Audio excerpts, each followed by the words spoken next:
ভাইদের কাপড় টাকনোর নীতি আবার নতুন করে ইহুদি পাশ্চাত্যের খ্রিস্টানদের আদর্শ আমাদের দেশে এসেছে।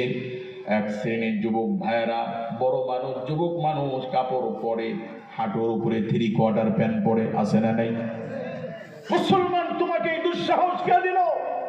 তুমি মুসলমানের ছেলে, কারো কাপড় টাকনোর নিচে, তোমার আরেক ভাইয়ের কাপড় হাঁটুর উপরে, এর চেয়ে সীমা লঙ্ঘন, মারাত্মক ফরজ তুমি সীমা লঙ্ঘন করে আল্লাহর আইনকে বৃদ্ধাঙ্গুলি দেখাচ্ছ। এগুলো স্পষ্ট হারাম, কথা বলে ঠিক কি?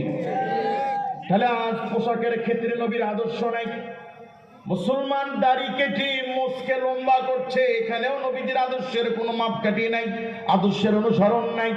মাথার চুলের ক্ষেত্রে তাকালেও নবীজির সুন্নাত নাই, পোশাকের ক্ষেত্রেও নবীজির সুন্নাত নাই। সর্ব অঙ্গে আজকে রাসূলের সুন্নাহ বিরোধী, আদর্শ বিরোধী কার্যকলাপে আমরা লিপ্ত হচ্ছি। সত্য না অসত্য?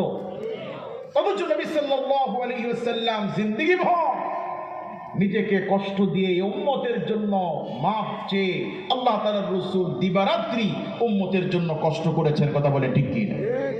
আমার নবীজিকে আল্লাহ পাক কত সুমহান চরিত্র দিয়েছিলেন। আজকে পৃথিবীতে নির্বাচন আসলে নেতাদের চরিত্রে আমরা ফেরি করে বেড়াই, অমুক ভাইয়ের চরিত্র ফুলের মতো পবিত্র। নির্বাচন আসলে এটা একটা কমন ডায়লগ। আমরা এরকম মানুষের চরিত্র ফেরি করে বেড়াই কি বেড়াই না?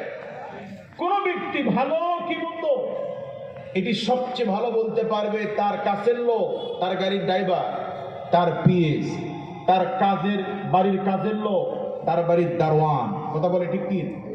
আমি আজকে একদিন এসেছি এখানে, সুন্নতি পোশাক তার শরীরে নাই, লুঙ্গি পরে, গেঞ্জি পরে, শার্ট পরে এদের গায়ে আসে। মুসলমান, তোমার লজ্জা হওয়া উচিত, কথা বলে ঠিক কি? আজ পোশাকে, ব্যবসা বাণিজ্যে, চাকরিতে, ঘরে, পরিবারে, সমাজে কোন ক্ষেত্রে আল্লাহ রাসূলের আমরা অনুসরণ করছি না।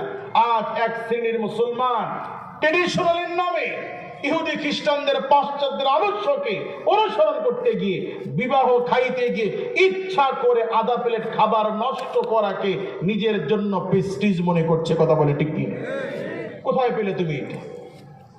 হযরত ওমর রাদিয়াল্লাহু তাআলা আনহু পারস্য সরকারের সাথে দ্বিপাক্ষিক বৈঠক করতে গিয়ে তিনি যখন খানা খাচ্ছিলেন, দুপুরবেলা খানা খাইতে গিয়ে দস্তরখানায় রুটির যে সেরা অংশ, ক্ষুদ্র অংশ পড়ে যাচ্ছিল, খলিফাতুল মুসলিমিন সেগুলো তিনি তুলে তুলে আবার মুখে দিচ্ছিলেন। সুবহানাল্লাহ বলেন। পাশে থেকে একজন সাহাবী ভাই বললেন, আমিরুল মুমিনিন, এরা এমন এক জাতি যারা খাবারকে নষ্ট করাকে নিজেদের মতো সব নিজে